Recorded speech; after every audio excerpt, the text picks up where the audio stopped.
I just can't even tell you how much it means to me when she says you're the best mom in the whole world. Welcome to the Connect Method Parenting Podcast, where correction is out, connection is in, and your kids want to listen to you.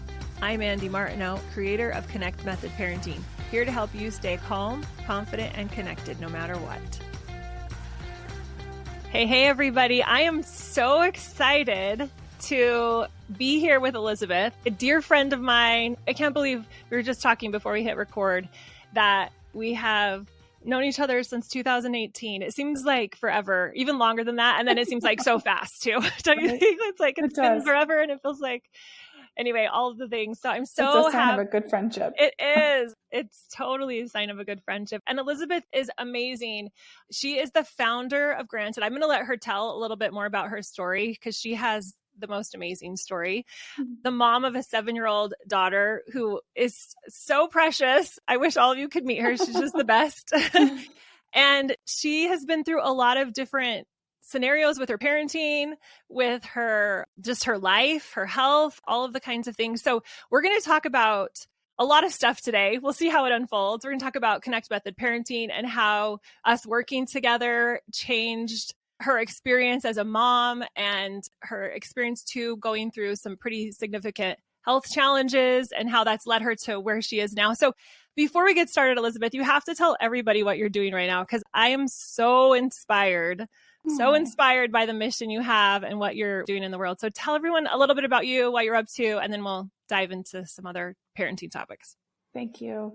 I'm so glad to be here, Andy. I feel like you are born to do this work, and the podcast is just the fastest way to get it out to people. So I'm really grateful that you're doing it, and thank you for having me. So happy. You know, one of the challenges that I've been through over the last several years is I've been diagnosed with cancer 2 different times. And so it's just really, you know, the experience of going through it as a health challenge has really impacted every area of my life. And, you know, I just have this real understanding of what it's like to go kind of along this, you know, what feels like the normal path of life and then have this huge kind of, and, you know, in my case, it felt like a bomb had gone off, right? And so to try to kind of recover from that has been, you know, a really significant issue in my life. And so I have just founded this company called Graanted, Graanted, which is designed to help people who've been diagnosed with significant injury or illness find help and hope and a way to pay for it as they recuperate. So we're really looking at ways to sort of connect people who have been diagnosed, you know, find providers who will allow for greater quality of life with relatively low financial impact. And it is just such a great joy to be able to put good into the world after all of the challenges. It's so amazing. We'll link in the show notes, like her website that they're working on and everything. It's so amazing. When we were talking about this maybe a month ago or 2 months, I don't know, time flies. Obviously I have a bad sense of time in reality. We were talking about this a little bit ago and this idea of like granted. And I always think every time you talk about it, this fairy godmother, like granting a wish to someone who isn't able to do it themselves and then helping the family member or the friend. It gives them direction on how can I actually help this person who I love dearly and I don't know what to do other than bring them a casserole or something. And maybe they don't want that. Right. And I think it's really similar to probably your mission, right? It's like, how do we give help to people that actually feels like help and not a burden, right? And I think that's what you're doing too, which is like, you know, when I need help, I want help that feels shame-free and it feels useful and it feels timely and it feels like you're giving it to me, right? That it's a gift to me, feels customized. And I think that's something you're doing too. I think we're really aware that the only way to help people really is to give them the help they need, not just the help we want to provide. Yes. Oh, it's so good. You're right. It's the same as a parent, right? We want to give the help our kids need, not the help we think they need or we hope they want. Yeah, it is really similar. So I'm so excited about the work you're doing. And thank you. Yeah, I can't wait to just talk more about it. We'll have to have you on again when it's like to the next level, but I love it. So tell me a little bit about your story as far as parenting goes and where you were, because we've worked together over the last on and off for the last couple of years and it's been a journey. And I just am so honored that you invited me in and trusted me to help you.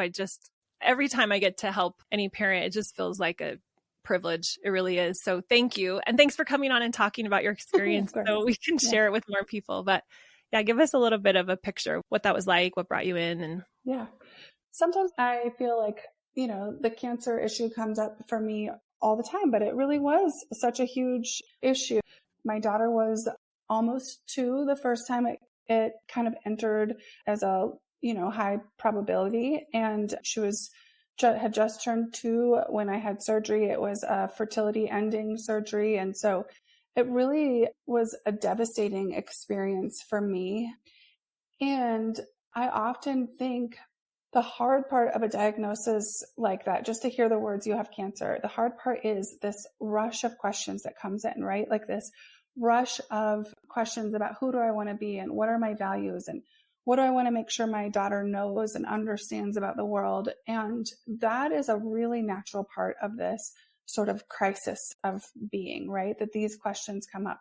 The gift is if we get to live long enough to answer those questions. And I so far have received that gift, right? And so as I processed those questions, I knew the thing that rose to the top of who do I want to be in this world, regardless of how much time I have, is I want to be the best parent I can possibly be. And I did not know how to do that.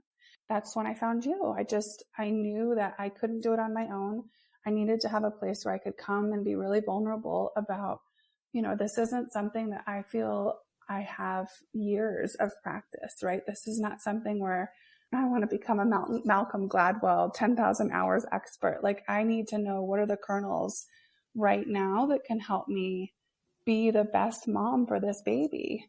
And that's what I came and said to you. It's like, please help me be the best mom I can be, and do it in a way that helps her and is age appropriate for her, but allows me to know, like, if I don't have a lot of time, I imparted the most important things for me. So we did some really deep work really fast, and it was I cried a lot, right? Because I wanted more than anything that I would be able to understand, like, what's the essence of what's important to me, and give that to her in a way that felt beautiful and not burdensome to her, right? I didn't want my help to her to feel burdensome. I wanted it to feel lovely and light and, like something that you could look back on and feel really nostalgic and lovely about, not that it was like this deep, dark experience. So I think I kind of came to you and said, these are my cards, like, help me play them well. yeah, I remember the conversation we had, and you were so vulnerable. And I loved that about how you showed up. I think as parents, it is such an important job, and whatever that crisis that hits that makes us wake up and say, okay, like, this is the most important job I have of all the things I'm doing here on this planet. But a lot of times there's so much shame around it. Did you have that? Was it hard to come and say, hey, I'm struggling with this? I know for me, I was so ashamed. I was like, I hope no one can hear me yelling and losing my mind when my kids were little, because I was so embarrassed, and I tried to put on this good show in front of everyone else, but then cried myself to sleep every night. Can you relate? Was that similar? Was it hard? Because I'm trying to break that down and be like, it's not something to be ashamed about. Yeah. It's so interesting. I think my MO was more like I felt so shame was a huge part of my story, but I think I thought the best that I could give her was to, like, put her in the best daycare and then put her in the best schools and, like, expose her to kind of the best care possible, like as little of me as possible in the best of, like, schools, right? And so I really felt like I spent a lot of time working. I went right back to work after she was born, and I made sure that she was in, what felt like the best preschool around us. I was really able to go and see her, at lunch break. So that was kind of my MO, is more to, like, surround her in, what I felt like would give her the best potential at life, right? And my fear was, that I would somehow break her. So the less of me, the best. And so that was really, I felt like I was more trying to facilitate a life than maybe as actively involved as I wanted to be, once I knew it was vulnerable, right? Once I knew that I might not get the time to, like, become the mom I wanted to be. And I think, we've had small crises since then, right? These moments where you're like, where I think, like, oh, it's we're not on cruise control right now, right? This is a time to pay attention. We've had these events, over the years, as you do. And there has not been another time in my life where like each one of those diagnoses felt like a bomb had gone off. And so even though there was shame and there was fear, and I came to you as broken as I've ever been, the fear of not having time was able to kind of push all of that aside. Like that became the number one priority. I had to put my pride aside and the shame aside and everything aside and just say like, I need help. Like, please help me. I can remember like sitting and talking to you and having those conversations and just saying like, I don't know how to do this. I want to do it really well. And there's nothing I want more, but I really need help. And I did. I needed help. Yeah. And you gave it to me. I mean, I tell everybody that it was one of the most life-changing and positive experiences of my life. And you gave me the most important relationship of my life, which I would not have had.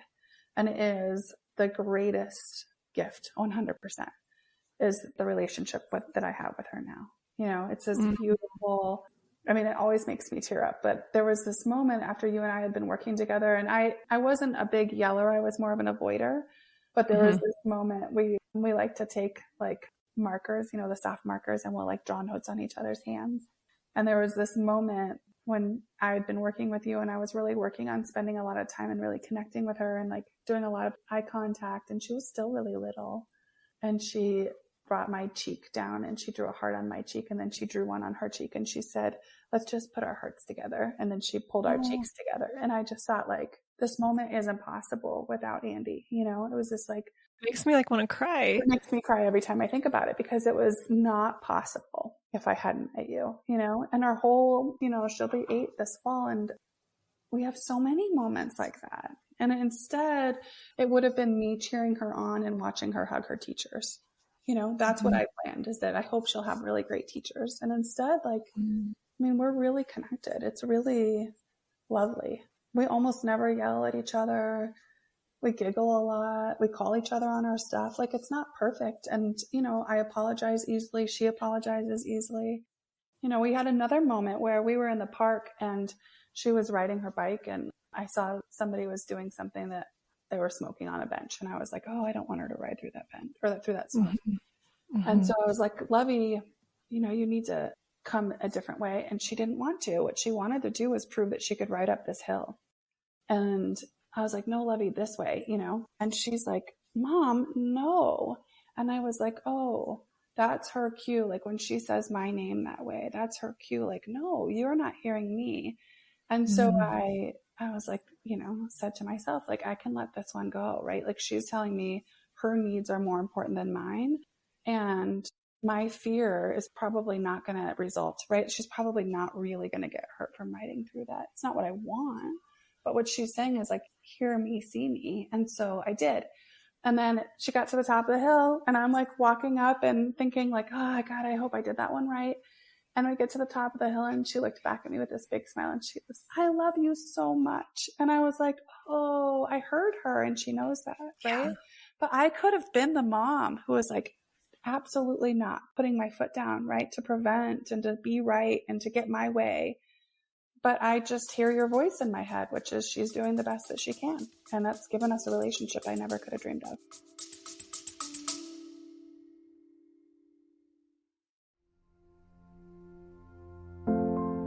If you're new to Connect Method Parenting, I have a great way for you to get started. I've created a free course that covers some of the biggest challenges parents are facing and how Connect Method Parenting solves them. In an hour, we're going to talk about why parenting is so hard, how to get your kids to want to listen to you, how to stop yelling and losing your cool, and become that calm, confident, connected parent for good. It's the fastest way to get started using connection as your go-to tool for influencing and impacting your kids. Go to cmp.works/course to get instant access today.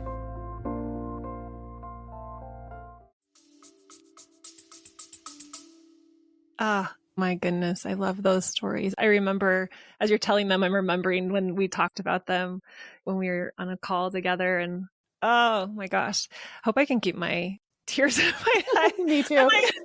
Right. Me too. She's doing the best she can. I don't know how many times I told you that. I think that should be like tattooed. If I was going to tattoo something on me, that would be one of my tattoos. They're doing the best they can. But it goes for moms too. Mm.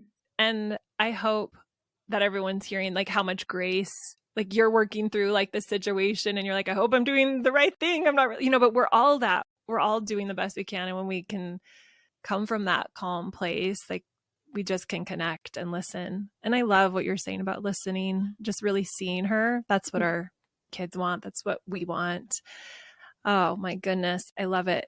I think what I didn't realize on this whole parenting journey is I thought like I would see the impact of these changes like when she was grown up, right? Like that doing better now would mean like we'd have a better relationship when she was a teenager, when she's an adult. I didn't expect that like she'd get to the top of the hill and that would have improved our relationship. Like she didn't say, watch me or you watched me or, it wasn't about her. It was about that feeling of love. And I don't think that I realized like how impactful these kind of changes are, especially with kiddos, like that they matter now. It's not just about rebuilding a relationship so that she wants me in her life later. She feels that love now. And that's really beautiful to me. Because like every day I could make that my goal. Like instead of like, I tend to be a really long-term thinker, right? Like that's been my work in the world has been really long-term kind of work and like laying the groundwork. And I think that's really what I was thinking I would do with her with the schools, right? Is like, I'm going to lay the groundwork so that she has a great future. And I didn't really think a lot about like, what does every day look like? And so I think, because you and I spent a lot of time going through really deeply going through a couple of scenarios, right? Like I would say that this went well or this didn't go well. And when we did our coaching together, we would go through kind of step by step. What was this like for me? Or what was this like for her? And it helped me really see how much impact this stuff has on her day to day and then on my day to day, which is obvious, but it wasn't the way my mindset was, right? Like that mindset isn't what made me kind of successful in the world. So it was retraining my brain. And then now the joy of just being able to say like, I put in my calendar as many days as I can. I'm going to walk to school and pick her up. Right. And that going home, we create consistency. Like, I think I ask her almost every day, like, what did you learn today? What made you laugh out loud? Did anything make you cry? Did you see anybody else cry? Right. And the consistency of those questions, like she thinks about them. I thought about this. I want to tell my mom, like when I laughed out loud. Right. And so those are the kinds of things that you and I talked about that change our day to day. And then I don't have to think about the future as much. I get to just think about like, can I at least remember my questions today? I love that. I love those questions and the consistency. So tell me if I'm wrong, but it sounds like it just helped you be more present. Yeah. But have belief that I could be. Like, I didn't know that I knew how to do that. So, you and I talked about like how to be present. And my first reaction was like fear. But my second reaction was like, no, I think I can do this, Yeah. Well, just the 4 questions is like, that's a way to be present. Like, it was really different for me just for somebody to say, if you had just said, well, just be present, I think I would be like in a panic, like, oh my God, I don't know how to do that. What does that mean? What does that mean? Right? I know, like, right. I mean, it's a kind of cliche almost now. It's like, just be present. You're like, really? Okay. But that means like tune in, ask questions. And so when I can start doing some of those things, then I was like, oh, I find the joy in those moments, so that was really helpful. Yeah. I love the simplicity. It really is so simple, honestly. Sometimes I'm like, it's really simple, but it's the work of retraining our brain. Just like you said, what does it mean to be present? How can I do it? What's something tactical, that I can actually implement today that will help me? And then doing it every day, that creates the new neural pathway, right? Until now, your new default is this. It doesn't take the effort. Yes. It doesn't take the effort. Right. And the longevity of it just starts to accumulate.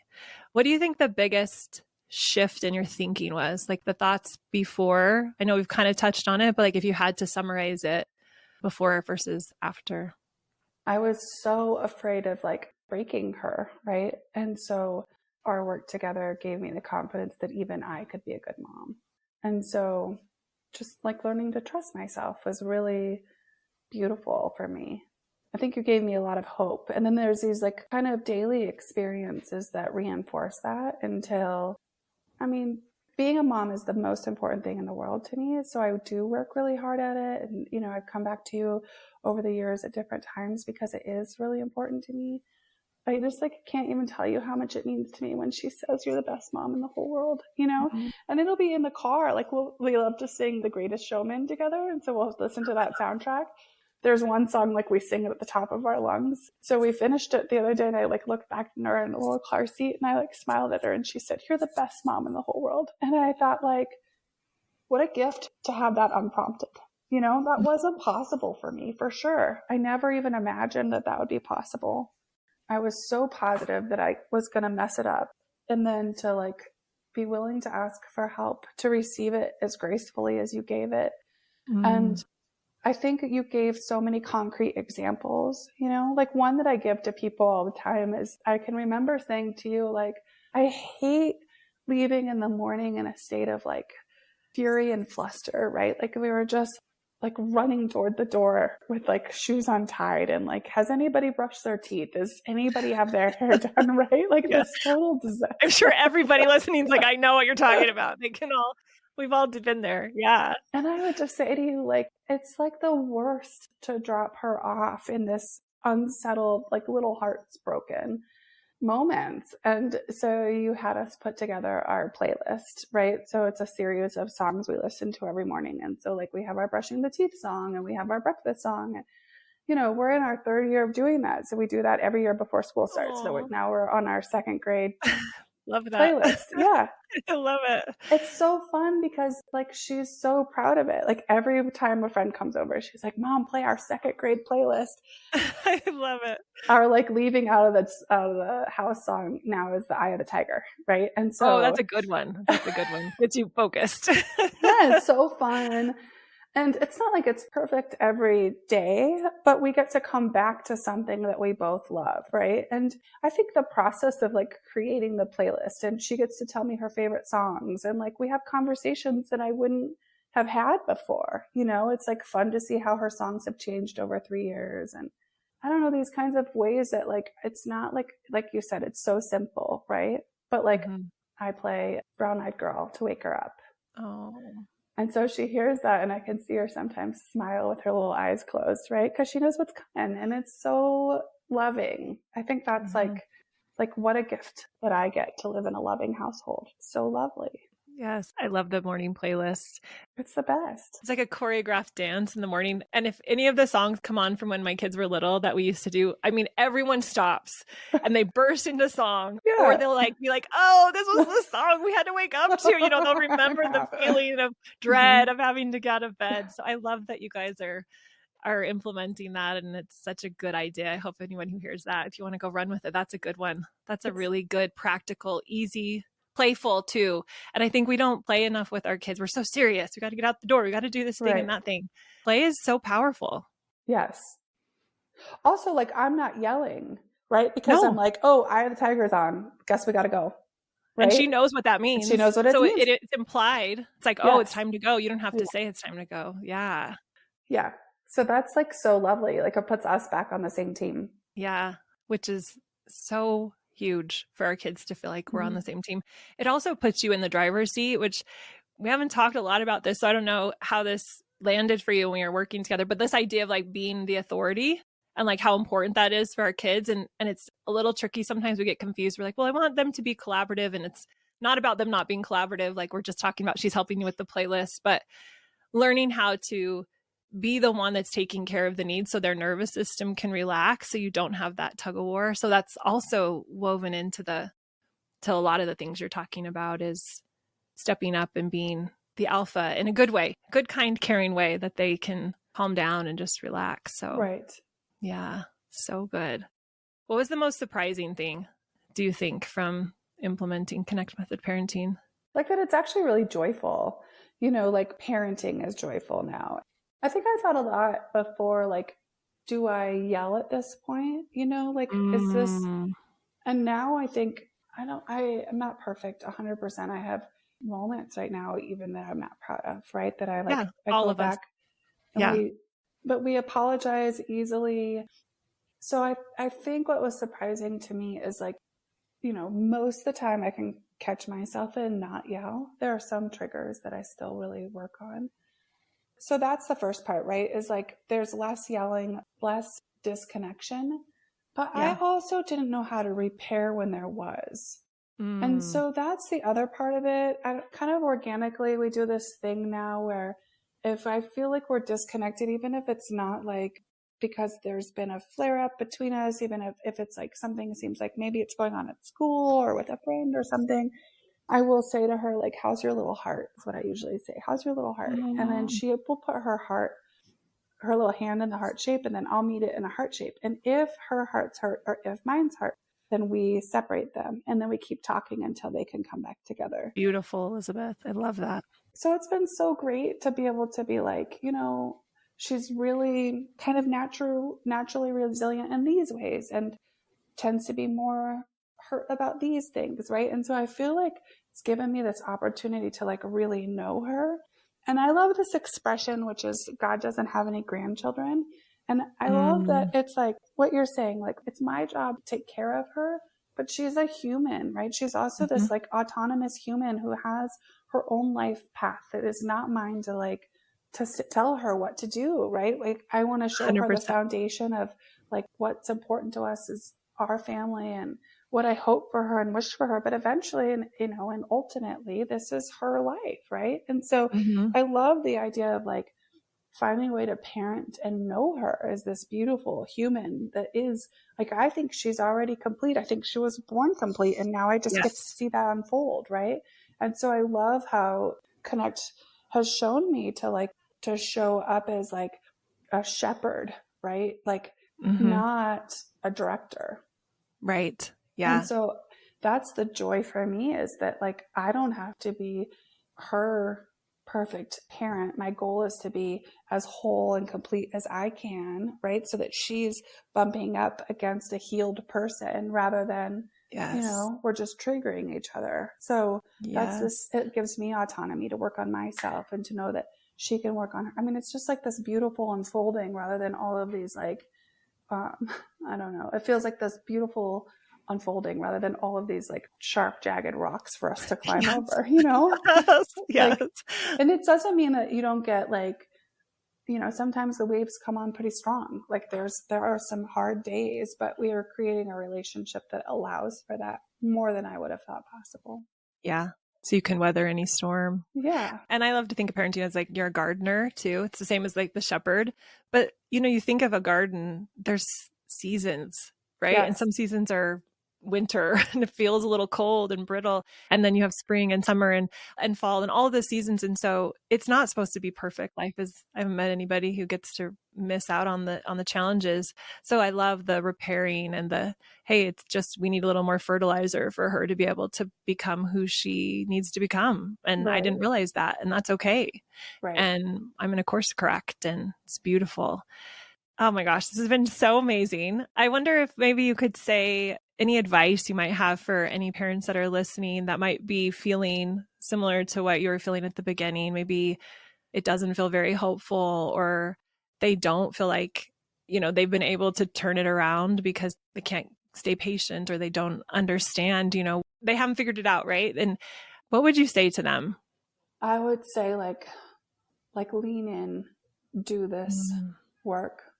I think I thought learning to parent, quote unquote, learning to parent was going to feel very like almost like rigid, right? That there was a set of tools or a set of steps that other people had that I didn't have. And Mm-hmm. instead, like when I think about how I learned, it feels more like laughter, right? And I think Mm-hmm. we've touched on a bit, but not a ton. Like I think play was a really big deal and it didn't come naturally to me. Like I feel a sense of like embarrassment that like I had to ask people, how do you play with your kids? Because I Yeah. wasn't a kid who played with a lot of imagination games, right? Like I had a bike and a book and that was like my jam, but I Yeah. have this daughter who's like jumped into a princess dress at 1 and didn't get out of it until she was 6. And I was like, I have no idea how to do this, But once I found the questions to ask, I asked you, I asked some caring friends, like, how do you play? And I kind of had this, outline. It changed our relationship, right? And I started saying, like, what does play feel for me? A lot of times it feels like being in the pool. So like, I really taught her to swim really little when she was really little, right? So we started laughing a lot more. I thought it was going to look like a lot more like discipline and more rules and a lot sharper. And instead it felt a lot softer and a lot more fluid. Like she loves to sit on the counter and cook with me. And I think if you had said, like, would I allow a child on the counter with knives? No, right? But could Yeah. I learn to cook things that didn't require that just so we could do it together? Yes, right? So learning to be flexible and seeing us as like an us rather than, I'm her mom and she's little. I started to see us as like, how would we do this as a team, right? I love that. But my normal MO was to say, how could I facilitate? Well, that always put her to the side rather than to bring her in. And so I learned like, actually, we like pasta, we like, potatoes and like soft foods and, we could do strawberries and all these things that like we could actually joyfully do together. Once we started doing a lot of that, just really rearranging things to be an us rather than a me and her, a lot of it came a lot more easily. And I think the other thing that is like, again, it always makes me teary, but it changes the way her friends see me. Like I thought it was cool that other moms would have the house that kids wanted to come to, right? And now like we're the kitchen dancing house, which is shocking to me. Love it. It's shocking. Love it. So that's really pretty soon you'll be TikToking it because she's going to get older. Put that off. But no, it's so cool though to be that place. And it's not like a permissive free for all either. Yeah. It's like structured and loving and supportive. And, it's not like I've like released her to the wolves and anything goes. Like we're still doing things within our values. We're just doing them together. Yeah. I think that's the biggest misconception. People come, they think it's going to be this passive parent, like hippie and love. And I mean, I'm all about all the love and everything, but just that's all there is. And there's no rules and there's no structures at all in place or boundaries in place. And it's not that at all. In fact, I don't know what your thoughts are about consequences. If that was a hard thing, that's really scary for a lot of parents to think like, I can't do, which when I say consequences, I mean punitive consequences, because most of us were either given consequences out of frustration in a punitive punishing way, or that we tend to do it too. So I like the word limits, but so when we're giving a punitive consequence, parents think if I let go of that, I'm not going to have any tools left. Like they're just going to run crazy. And so I love that you brought that up, that that's not the case at all. Well, tell me your experience as you release kind of some of that, maybe the fear or like, I need to like have this in place and do it kind of from a place of controlling and release it and the collaboration, like you're talking about, and the playing together. Did you find it actually worked better? I mean, that's how it was for me. Like, it feels like it was just so much simpler. Yeah. But I would love you to talk about it because this is like so scary, for so many moms to let go of. I think what's actually kind of funny is our house runs pretty smoothly. Like we don't tend to have a lot of like issues happen at home. But when we're at other people's house or we're at sports or, dance or whatever, at a friend's house or whatever, that's when things tend to come up. So now she'll say to me, are we going to talk about this in the car? Which means, has anything happened today that like you're going to want to have a conversation with me about? And it's so funny because she always says it as this like, mom, kind of a thing. But, like nobody's crying. It's not like there's been like huge consequences. And the fact of the matter is we have to talk about things from time to time, right? So we have a lot of car conversations. And a thing the other day where, we call them a double play date. She meets with the kid and I'm hanging out with, parents that I like to hang out with. So we were on a double play date and she was like really interrupting a lot and like kind of wanting to just be at the grown-up table, right, instead of the kids table kind of thing. And I was like getting frustrated because it was like nothing was running smoothly, And so we got in the car and she's like, you're going to talk to me, aren't you? And I was like, well, what was happening? Like, yeah, I just want to understand. Yeah. And she said, I was so bored. And I was like, oh, okay, yeah, your normal friend wasn't there. Like your normal little partner person wasn't there. Of course you're bored. So there was no yelling, right? And now I also know that when she's acting that way, which is out of character, like instead of me being frustrated, which is where I went, it's my cue to say like she's unsettled, right? And I can deal Yeah. with her being unsettled, which, if I sometimes play the tape forward of what I would have done, which is send her to her room, right? And then I lose that opportunity to understand. And every future time where she's bored, she's in trouble. That's terrible for everybody, right? So I think that's the thing, is like really being able to, like, we've built a foundation where she's willing to say those things. We also have a code word, which is pineapple, and we drop anything if the other one says pineapple. And I love that. it doesn't happen all that often, but sometimes it does. And that, above all, if she comes to me no matter what and says pineapple, like I know that she's emotionally needs some attention. And I think I have so much gratitude and respect for the fact that she comes to me in those moments and says like, I'm off, right? She could instead do something that gets my attention, right? In maybe a negative way. And instead she has enough insight and kind of control over her feelings to say like, I need help. And so we really honor that. And that's been really helpful too. And it also, like I've said to her, like when I see things going on, sometimes like new dynamics with people, or, older kids and younger kids, right? They're just things that come up, and I've been able to say like, hey, pineapple. And it's really easy. She'll walk away and I'll just say like, hey, this doesn't seem like it's going well. Right. But again, like we lose that sort of punitive consequence, like we stop it, right? And that's been really helpful to just say like, I actually don't want yelling. I don't like sending her to her room. So like, let's put some sort of like stage gates in, right? That help us not get to that point. And they're sort of natural conversational ways of dealing with it.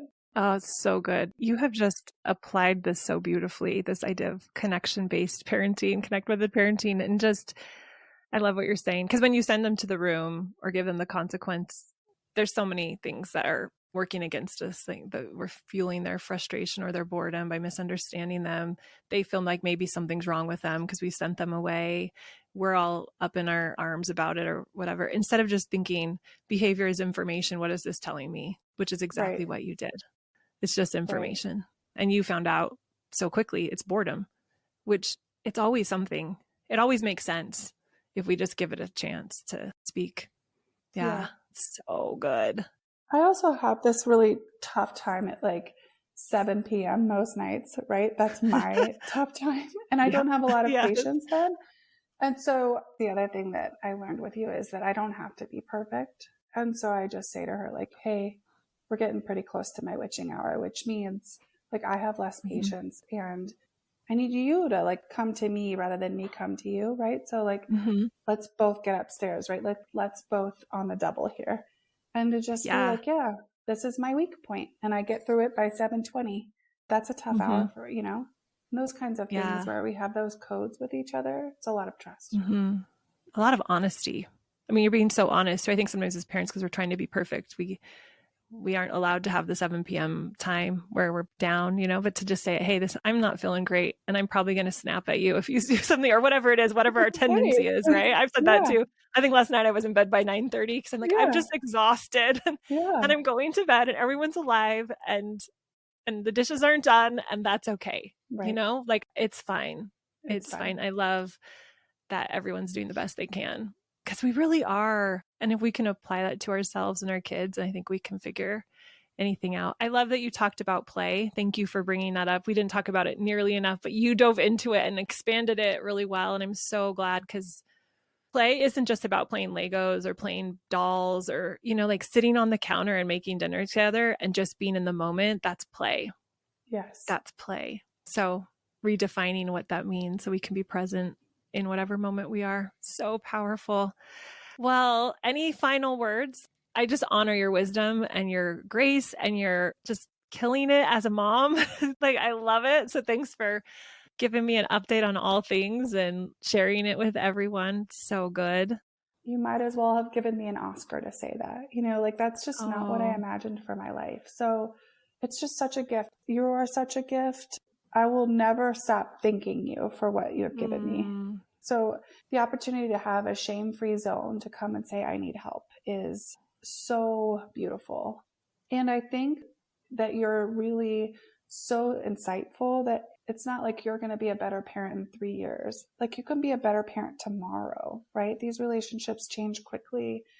And I just, if anybody is struggling, I would say like, just lean in and do this work. And it's small changes make a huge impact, and things can be much better than you expect in a relatively short period of time. So I'm just so grateful for you and for your work. I know how hard that you work at this and to create a really accessible platform for people, and you are a gift. Thank you. It's a passion. And you have your passion too, which is Graanted. So we're going to share that. Well, and being a mother, which you're amazing at. But we'll share Graanted in the notes. And I hope everyone goes and checks it out. It's such a good way to help people who need help, but maybe you're not sure how to help them, and they get to also express that. So I'm so glad that you're doing that work. I feel like you said, it's similar visions, just slightly different way we're implementing it in the world. So 100%. Thank you so much, Elizabeth, for being here. I'm better. I'm such a better mom just from talking to you. Thank you so much.